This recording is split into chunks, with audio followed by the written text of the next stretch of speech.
Seeing him as a 10-year-old boy is really delightful. He's really like he's 10, not me. He's officially red-faced.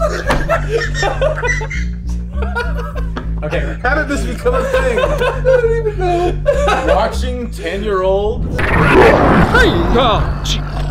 Okay. I don't know why everyone doesn't have one of these.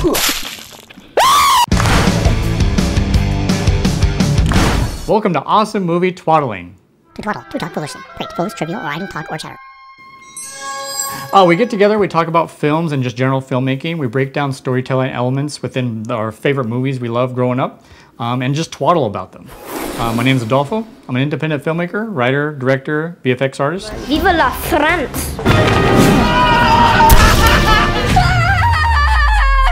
I can hear it breathe. Hi, my name is JP. I'm an actor, writer, producer. Sometimes you can see me taking on demon cowboys as the local deputy. Deputy Schwartz.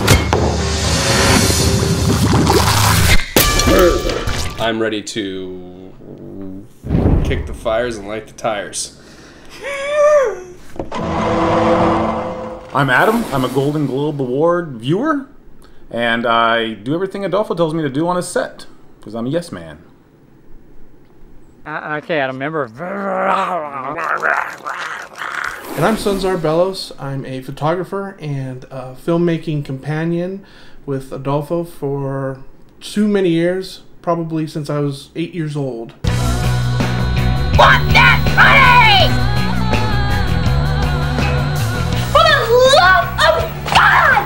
Let him do it! A lot of bumps and bruises throughout all those years. Oh, my eye! Ah!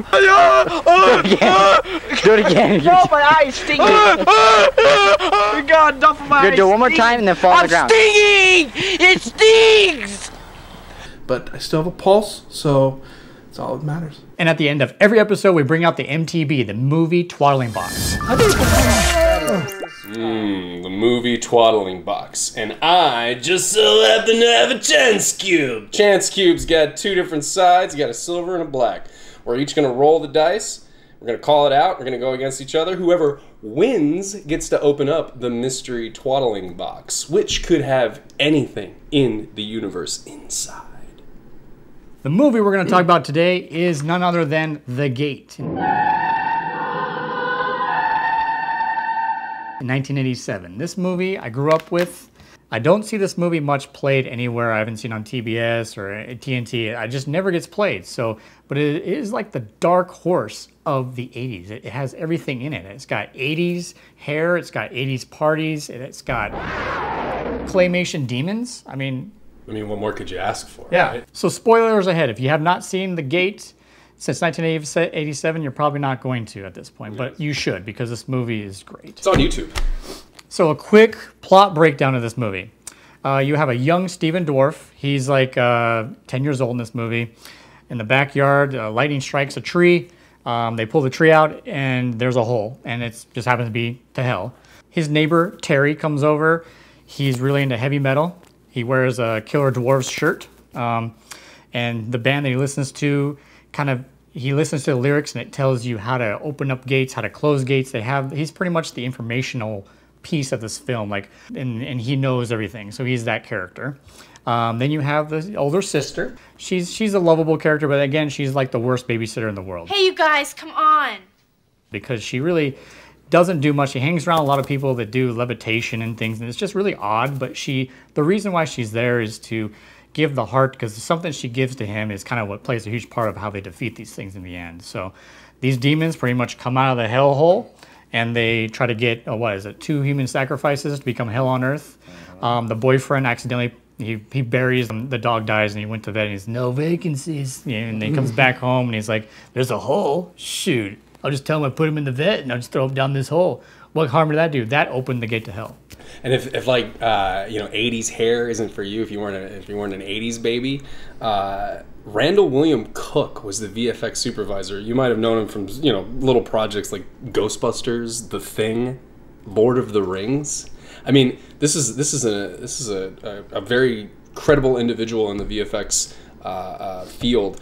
specifically, and you'll talk about more about that with forced perspective and all of that. But it's really interesting to see somebody who is known for being a part of like franchise films, specifically because this movie, it wasn't a part of like a big studio. At least from what I can tell. I mean, they had a budget of $6 million, and even in the '80s, $6 million budget is like nothing to make a movie. Well, yesterday at my birthday, when I turned 23 and 42, I noticed that the forced perspective they were using, I did not get what was going on. And I get forced perspective. I understand how it works usually, but watching this movie, I'm just like looking at the demons and the girl standing there. I'm like, wait a minute, where are they standing? Where is she standing? Well, they cut sets. They cut literally holes in sets that were like a stairway or a stairwell high. People looking, if they fell, they'd fall a whole floor. But they had people acting like demons way down here, but then up here they were looking down at nothing. And the way they put them together looked like they were together. When you have those sorts of freedoms and you can let those creatives fly, and it's just interesting to see that the techniques that he was using in the 80s, he was also using in Lord of the Rings. And then I guess some of the things with the costumes are really interesting too, just because of how detailed they were. I remember, did they have a name? I can't remember if the little creatures had a name, if they ever named the demons. Terrifying little... Yeah, little I never heard a name, but, yeah. But what I'm saying is the first time I saw one of these guys like pop up on the screen, I was just like, whoa, like... You know, like, it was weird to see how small it was, but then you could tell someone was actually in that costume compared to him, to the Terry who fell in the hole.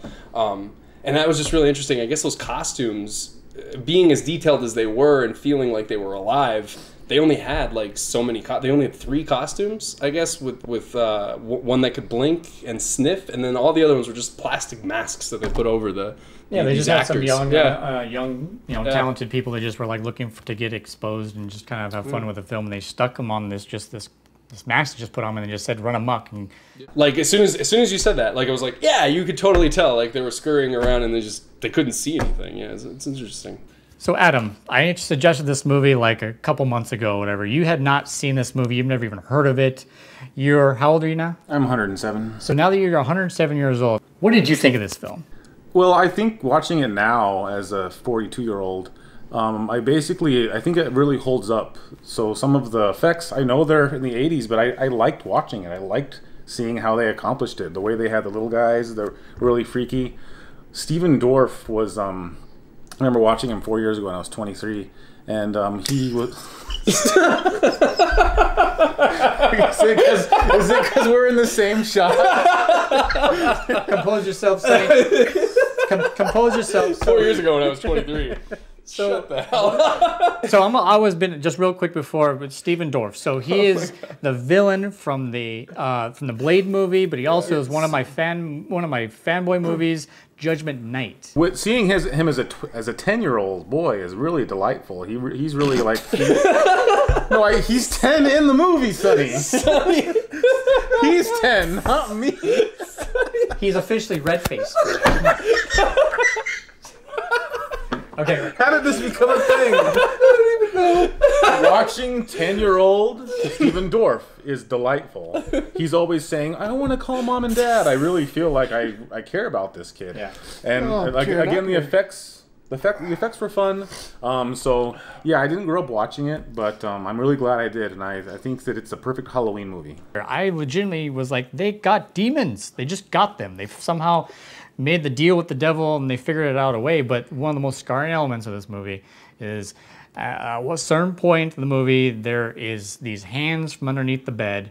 So I was like jumping from as soon as I entered the room of my bedroom, I'd jump from my door to my bed, because if I felt like I can't see under my bed and then all of a sudden a little hand would come out.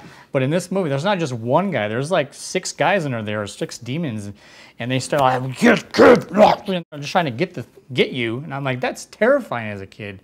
And one last thing is, I'm like, well, I can always just run away. No, you cannot. Stretch Armstrong appears and all of a sudden grabs his ankle, grab the poor girl's sock. One day, I think next time we have an episode, we require that you bring your birth certificate.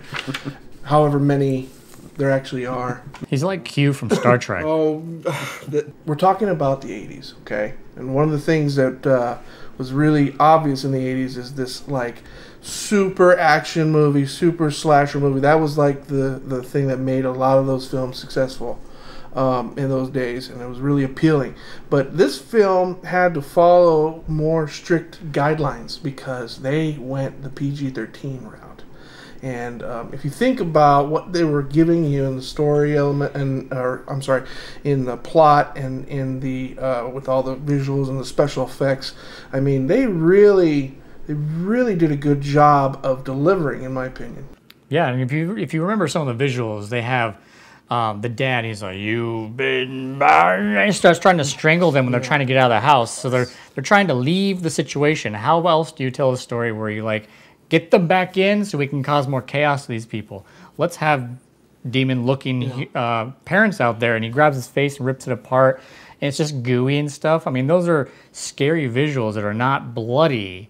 They have a dog that kind of perishes in a weird way. They have I don't know if you guys noticed on the wall they had those picture frames.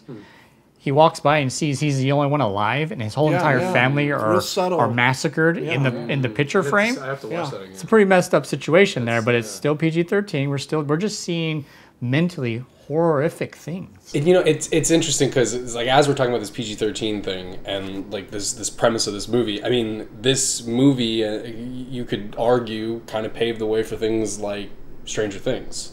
Like Stranger Things is very much similar, like where that's a very, very PG-13 sort of vibe to that.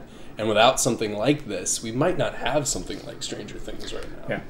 And one part that I thought was just really awesome. I remember watching Entertainment Tonight when this movie came out when I was a kid, and they go, "In movie theaters, coming to a theater near you is The Gate," and they show a clip, and it's the man that's stuck in the wall, the workman. The workman. He falls over. He's like, and he breaks into these demons. So they had that fourth perspective type situation where they had a little contraption of a dummy that kind of falls forward, and they blended it and kind of did a fade, and they had all these little demon people ready and in the shape, and he pretty much drew a shape of them all waiting, and then they all dispersed out and rolled. We can't ignore the big payoff at the end, which was the demon of all demons, the big, huge demon. I don't even know if it has a name. I don't recall what the name was. There's a moment where they kind of have their little stare down. Yeah. And that's when you can really look at the details. And I'm telling you, if you look at the demon's eyes... Do you see him breathing? Yes, you can see the breathing and stuff like that. I mean, they definitely did good due diligence on that. I think, yeah, it was pretty cool. Oh, I can't even imagine stop motion with how wow, that's nuts. Yeah, I mean, but when you think about the way they told that story is they had 3 kids, one smaller, medium, large, type thing, and then you had, let's get rid of the 2 you think are going to cause the most help towards a character to defeat these things. Let's get rid of the sister, and let's get rid of the neighbor, Terry.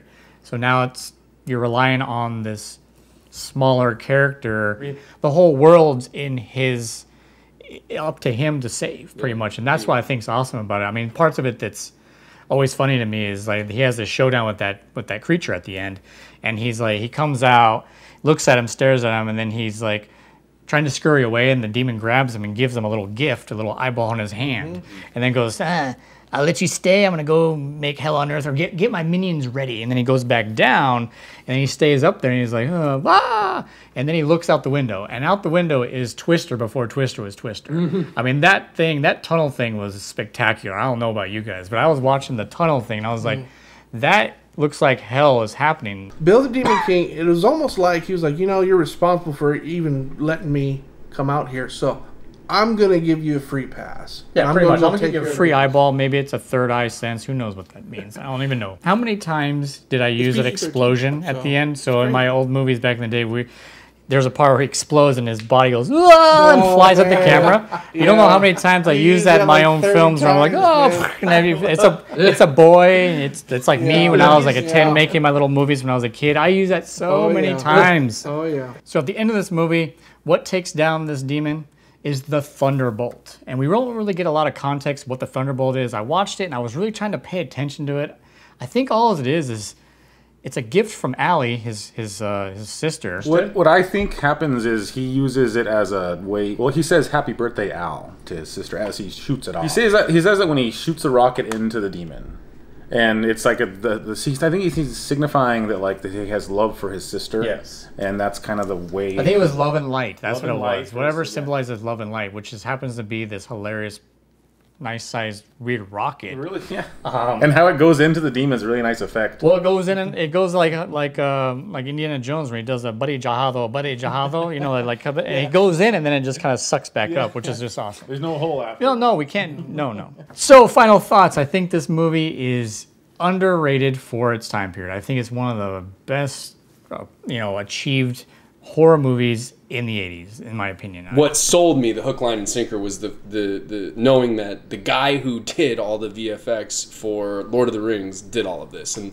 just knowing that, he's using the same techniques that he did in '87 as he did in the 2000s to make Frodo look smaller than Gandalf it's just amazing to me.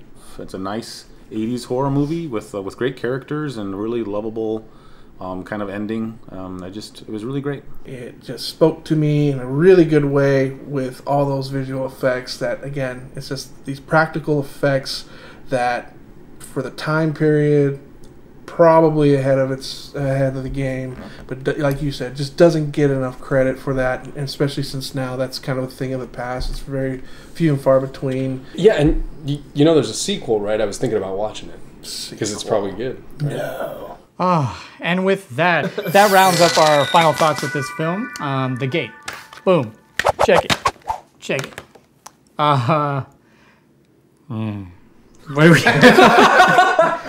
For more craziness, head on to n-ragemedia.com where you can see more of our crazy films. You can find me on Instagram. My handle is Actor vs. Realtor. That's all one word, Actor vs. Realtor.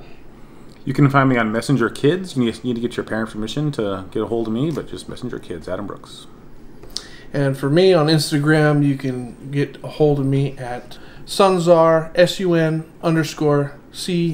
Your parents were hippies, weren't they? Hippie and biker. Makes so much sense. And now it is time for the MTB, the Movie Twaddle Box.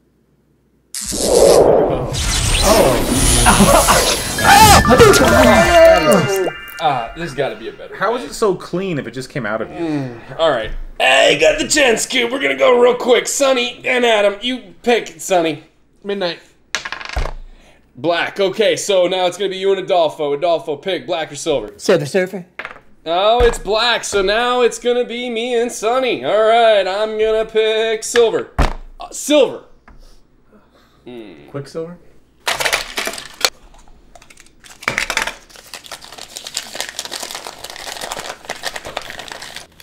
JP, you must go to the X and close the gate by saying the ancient words exactly.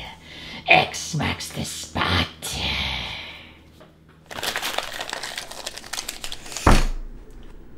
Hang on to your butts. Dude, hang on to my butt? Who are you talking to? As long as there's beans involved, I'm good to go. All right, so there's the gate. Okay. Close it up, buddy. Hey, you shaved. No, I didn't. This takes months to grow, Adolfo. All right, you know the words? I do. Close it. All right. Begone, begone, begone! Thou art hideous! Thou art filthy! Thou art an abomination of your own creation! And just close it on up already, will you? Those the words? Exactly? Maybe I didn't say every single tiny little syllable, no, but I basically said them, yeah. Basically. Hey! Oh,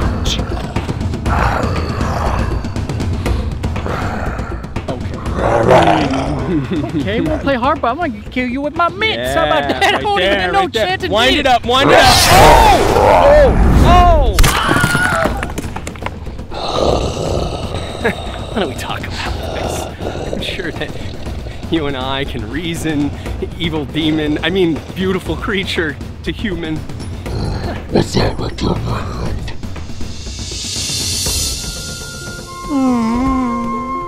Oh, hey little guy, look at you, look at you. Does that tickle? You like that? You like that? Hey, don't bite it, don't bite it. You're cute. I don't know why everyone doesn't have one of these. Please. Oh my God! Yeah, we did it, Dada! This is why they don't have one of those. Please like and share these videos. You can look at the ones we did before. There's some other content we have here. Like this video. Personally, I don't need to be liked. I like to be liked. I have to be liked, but it's not like this compulsive need I have to be liked.